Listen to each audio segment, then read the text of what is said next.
Welcome back to the studio. Today I'm going to make watercolor paint using pigments that I mull myself. Because why buy paint for cheap when I can make a big mess in my studio for much more money? So before I start, I want to just give a quick note on safety. The reason I look so goofy right now is because I've got my safety goggles and a particulate mask on. Even though the pigments I'm mulling today are not very toxic at all, they're just earth pigments, they're still powdered and I don't want them to get into my lungs or my eyes. So I've got this particulate mask, which I got when we were remodeling our kitchen and we were concerned about asbestos.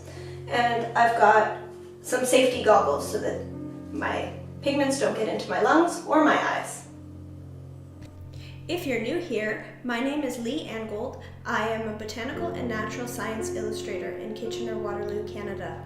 On this channel, I share illustration techniques and tips and some insights into my life as a natural science illustrator.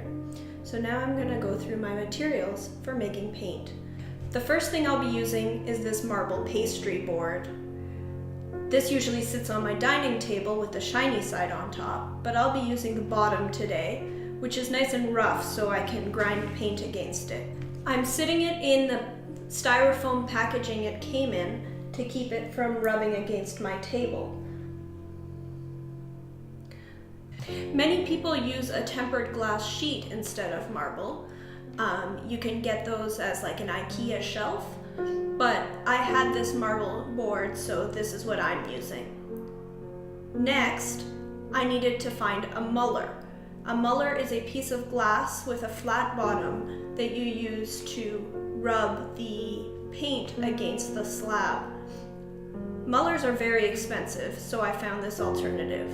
This is a vintage bud vase, which I got at a local antique market because it was nice and cheap. It's sterling rimmed because I'm fancy. And I've sanded down the bottom so that it's also a little bit rough. Again, that'll grip the paint better. Any glass object with a flat bottom will work just fine as a Muller.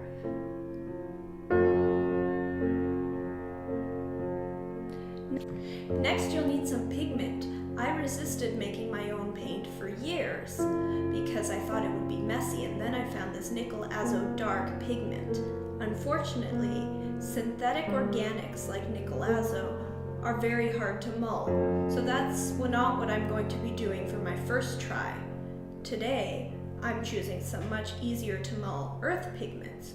Specifically, I've got two kinds of ochre. This Spanish gold ochre and this yellow ochre light, which I'll be mulling today. The Spanish gold ochre is one of my favorite earth pigments, which I first tried as a paint made by fellow YouTuber Eve Bolt and her handmade paint brand Pastry, which I've got in here, several handmade paints by different makers. I really love this stuff, so when I got my hands on the pigment, I decided to try making it myself.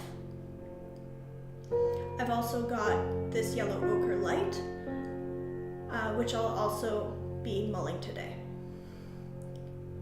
Next, you need a binder. So the most common binder for watercolor is gum arabic, which I've got in an aqueous solution here.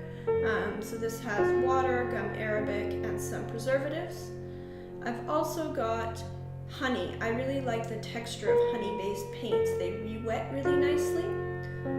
So I've got some local honey, which I'll be using to add to my paints. I've got a palette knife, which will help me do some initial mixing. And then I've got some other knives and stuff, plus some pans, half pans and full pans. So now let's start. So I'm just kind of eyeballing this, pouring in some of my solution. I've watched some tutorials online for how much, so first I'm putting in a little puddle of gum arabic and then about 1/4 as much honey.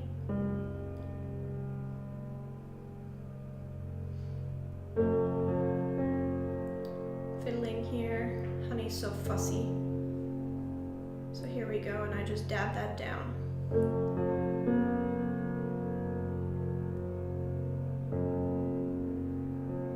Because ochres are a very coarse pigment, you can use quite a bit of them for a small amount of binder. So now I'm gonna find my pigment and start loading it on. So again, this is my first time and I'm not really sure about these ratios, so kind of questioning here. Looking at how much I'll need. And I end up putting about 4 teaspoons in, maybe 3. Yep, second guessing myself all the way. Alright, this should do. Then I seal this up. At this point I'm kind of scared and don't really know what I'm doing. I start mixing it together, and pretty soon it starts looking like paint. But around this point I noticed that this is actually quite thick, and all the tutorials that I've seen online suggest that I should want a paint texture that's a little bit thinner, so I'm going to add a little bit more of my binder solution. You don't want to add too much binder, as then you end up with a very shiny, brittle paint. But you also need to make sure that it's fully coated, otherwise the paint will rub off. So I'm starting out with a palette knife just to get everything mixed together. And as soon as I've got like a sort of paste consistency with no loose powder, then I'll move on to mulling it. So the mulling will make sure that there's no pockets of pigment that are dry pigment that haven't been mixed in, and it'll mix everything together. So I don't need to grind the pigment, it's already ground, but I do need to make sure that it's all mixed with my binder solution. So here I am mixing.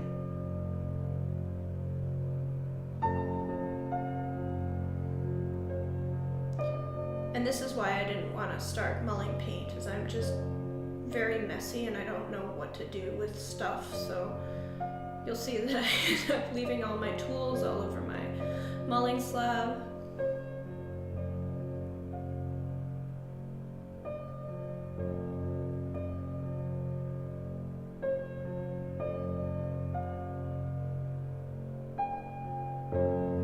At this point it really does look like watercolor paint, although I can still see some little bumps and lumps.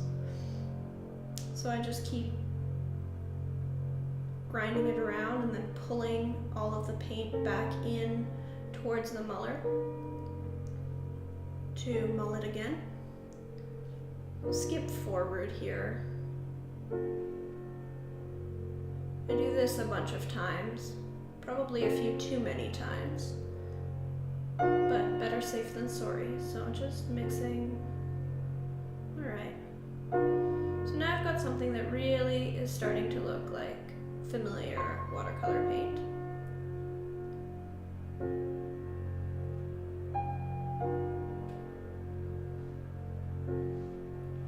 It's smooth and buttery like what would come out of a tube. And I'm just gonna grind it down just a little bit more, make sure that it's all mixed in together.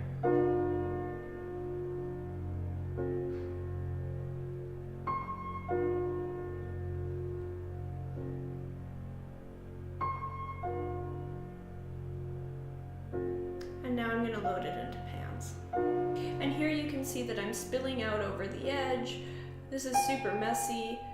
This is why I avoided getting into paint mulling for so long, because you can just get paint in tubes. And even though pigment is cheap, especially these ochres, once you get the slab and the Muller and all the little pans and the gum Arabic, it's really quite an investment to start mulling your own paint. So it's an interesting experiment, but if you're just making paint for yourself, it probably makes more sense to just buy paint pre-made. So really, making paint is more about a curiosity. There are a few pigments like the nickel azo dark that you can't get easily, so in that case it almost makes sense for me to be making my own paint, but really most things I can just buy from a commercial brand or a handmade paint maker rather than trying to make it myself. So here I'm trying to be as neat as possible. This bud vase isn't, the downside is that it's got a sort of weird shape, so getting into all the nooks and crannies, I'm trying not to waste paint, so I'm trying to get as much as I can off. And now I'm just gonna clean up, and by the magic of YouTube, there we go. Clean slate, or marble, not slate. And now I'm gonna do my second batch. And by this point, I've kind of figured myself out, so I'm a little bit faster. I mean, I'm also fast forwarding at a higher speed now, but I really was quite a bit faster the second time around. I already knew what I needed. So in this case, I used more gum arabic instead of honey, because I knew that I added it the first time. And I'm adding in a little less of the pigment. So this is yellow ochre light, which is a very similar pigment to the last one, but it's just a little bit lighter, more of a lemon shade rather than an orange. And as you can see, it starts coming together and looking like paint pretty quickly. This one came together even faster than the Spanish gold ochre. So within a few minutes, just with the palette knife, I had something that really looked a lot like the paint that comes out of a watercolor tube. But, you know, I got a Muller, so I'm gonna mull. So here I am, mixing this up. And there was some extra pigment on the spoon, so I tried to scrape it off. And again, I had this palette knife and this spoon, and they're just sort of sitting on my marble slab. I should have had a little plate or something beside it, but here I am making a mess.